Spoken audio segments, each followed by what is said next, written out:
Hello everybody, कैसे हैं आप सभी। आज हम 2025 का अंग्रेजी का पेपर जानेंगे। जो आपका 2025 में अंग्रेजी का पेपर कैसे आया था पूरा डिटेल में जानेंगे भाई, जिससे जो बच्चे 2025 में एग्जाम देने वाले हैं बोर्ड का क्लास 10th का, तो वो इसे जरूर जरूर देखें, जिससे आपको पता चल जाएगा कि एग्जाम का पैटर्न क्या बन रहा है, आप आसानी से कर पाओगे। चलो भाई, तो स्टार्ट करते हैं। सबसे पहले देखो क्या इसमें, first 15 minutes are allotted for the candidates to read the question paper, यानी कि 15 मिनट है वो कैंडिडेट को क्या है, क्वेश्चन पेपर पढ़ने के लिए है। ठीक है, और यहाँ पर देखोगे बहुत सारी क्या दी हुई है, रिक्वायरमेंट दी हुई है, जो आपको देख लेना है। ठीक है, चलो भाई, तो स्टार्ट करते हैं अब हम ना देरी करते हुए। ठीक है, चलो। तो आपका पहला पेज खुला हुआ है, देखते हैं भाई यहाँ पर आपको क्या क्या दिया हुआ है। देखो आपको 20 MCQ है, तो 20 MCQ करने हैं। सबसे पहले देखो आपको एक पैराग्राफ दिया हुआ है, इसमें से पढ़कर आपको ये MCQ लगाने होते हैं। क्लियर, जैसे कि ये चैप्टर 1, ये पार्ट 1 आ गया, इसके 1 2 3 4 5 MCQ दिए हुए होते हैं, ये आपको लगाने होते हैं। ठीक है, और ऐसे अब इनको ये कि ये रीअरेंज आ गया, यानी कि आपको रीअरेंज द फॉलोइंग वर्ड, यानी कि ये वर्ड्स दिए हुए हैं, इनमें से हमें रीअरेंज कर कर एक MCQ लगाना होता है, राइट कौन सा है। ठीक है, इनमें से आपको रीअरेंज करना होता है, ये आपको सीखना पड़ेगा भाई, कंपलसरी है। ठीक है, और एंटोनियम साइनोनियम्स पूछे जाते हैं, और इसमें क्या पूछ रहा है, which of the following words in misspelled, यानी कि आपको एक मीनिंग ढूंढनी है जो इनमें से गलत है। क्लियर, 1 2 3 4 में से। अब इसके बाद नेक्स्ट, यानी कि MCQ चल रहे हैं, पहले ये तो इसमें से पूछे जा रहे थे, अब ये चल रहा है, ये आगे आपको क्या करना होता है, ये आपको रीअरेंज करना होता है। इसमें आपको क्या करना था, गलत देखनी होती है, मीनिंग कौन सी गलत है। अब इसमें फिलिंग इन द ब्लैंक्स करना है, यानी कि शशांक इज नो, क्या आएगा इस बार, यहाँ पर वाई आएगा, फ्रॉम आएगा, अबाउट आएगा, टू आएगा। ठीक है, इनमें से आपको क्या करना है, फिल करना है। क्लियर, समझ रहे हो कि नहीं भाई, समझ रहे हो कि नहीं, बता देना कोई दिक्कत आ रहा हो तो। ठीक है, कमेंट में। अब इसके बाद ये आ रहा है, ठीक है, आपका क्या, read the passage given below and choose the correct option to answer the question that follow. तो आपको देखो इनमें से, इन पूरे में से इसको छांटना होता है, ये आपका क्वेश्चन है, इसको छांट कर इसमें सभी आंसर लगाने होते हैं। जैसे कि मैं यहाँ पर देख सकता हूँ कि the narrator could see anything outside the aeroplane because, तो यहाँ पर देखो क्या, inside the clouds everything was suddenly black.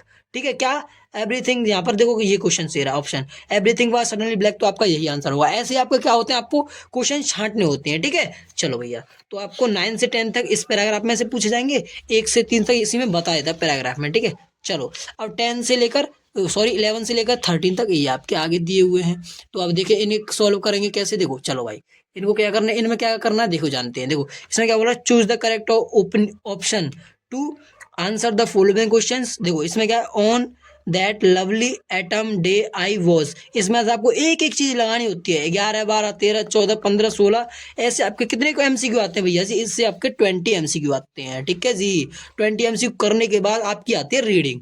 ठीक है, रीडिंग यानी कि पार्ट बी, अब आती है रीडिंग जी। ठीक है, तो रीडिंग में क्या करना होता है भाई, देखो ये आपके क्वेश्चंस पूछे जाते हैं, यानी रीडिंग में ऐसे क्वेश्चंस लगाने, अलग से कुछ नहीं करना भैया कि अलग से करना, ना ना ना।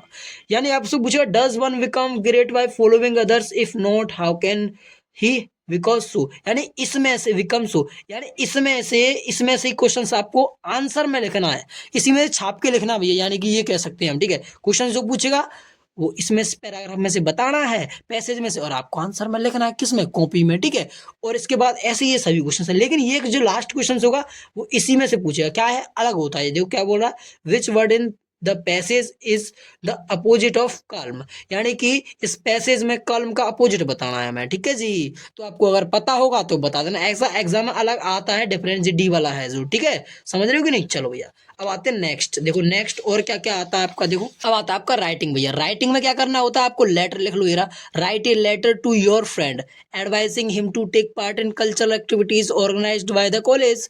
ये आपको या इसे कर लो, या आप इसे कर लो, या एप्लीकेशन कर लो। लेटर या एप्लीकेशन में तो आप किसी एक को कर सकते हो, ध्यान, और वहां पर दिया हुआ हो, समझ जाना कि इन दोनों में से एक करना है। ठीक है, समझ रहे हो कि नहीं, बिल्कुल भैया। अब आपका नेक्स्ट क्या रहा, आप देख सकते हो, क्या next, right A report on A food seen in about 80 to 100 words में आपको लिखना है, हिंट दी हुई है।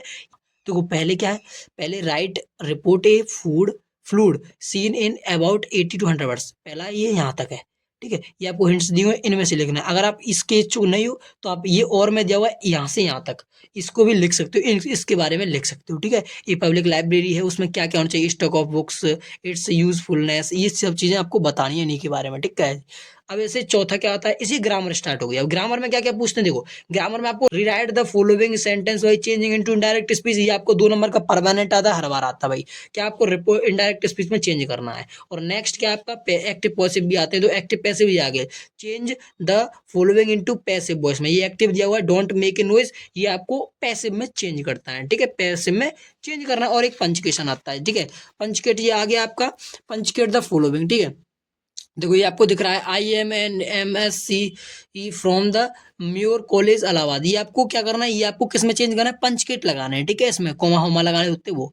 और एक ट्रांसलेशन भी आता है, ट्रांसलेट चाहिए, ट्रांसलेशन करना। अब लिटरेचर में क्या आता है, लिटरेचर में जो आपकी वो स्टोरीज होती हैं उनसे क्वेश्चंस पूछे जाते हैं, बाहर से नहीं पूछे जाते, ये स्टोरी होंगी ना उन्हीं से आपके क्वेश्चंस पूछे जाएंगे। तो जैसे ही आपका लिटरेचर ये रहा, लिटरेचर में देखो क्या दिया हुआ, what was the result of sudden strong wind as it is described in the lesson a letter to God, a letter to God को आप कर लोगे तो भाई बहुत नंबर बचे जाते हैं इसके, ठीक है। देखो ए लेटर टू गॉड से आया है।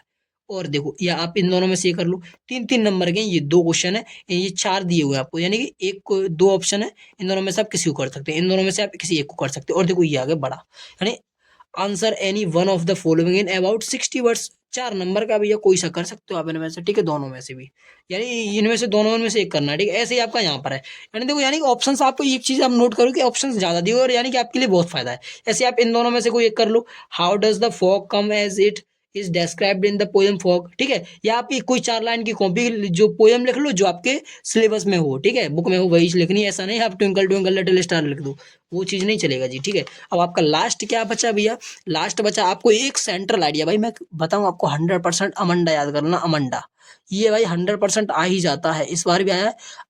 देखो 3 है, dust of snow, dust of snow याद कर लो, अमंडा याद कर लो, बस ये दोनों तो मेन मेन है। और एक फायर एंड आइस कर लो, ये तीनों मेन है, कोई सा भी कर लो एक आ ही जाता है भाई। तो आठवें का ये आपको सेंट्रल आइडिया बताना है, और ये आपको क्या करना है, आंसर एनी वन, ये आपको एक किसी का आंसर देना है, इसमें से भी answer any one of the following in about 60 word, इनमें से भी करना है। ये आपका हो गया किसका, अंग्रेजी का पेपर जी। अगर किसी और सब्जेक्ट का पेपर चाहिए तो मुझे कमेंट में बता देना भाई, देखो आप भी जानते हो मैं भी जानता हूँ, अगर आप पैटर्न जानोगे तो आप ज्यादा एंड हाईएस्ट स्कोर कर पाओगे, ठीक है, आप एकदम ज्यादा एंड हाईएस्ट स्कोर कर पाओगे, जिससे क्या होगा, आपके नंबर अच्छे आ सकते हैं। अगर कोई प्रॉब्लम आ रही है तो कमेंट में बताना ना भूलें। तब तक के लिए बाय बाय माय डियर, मिलते हैं किसी ऐसी आनंददायक मजेदार वीडियो में।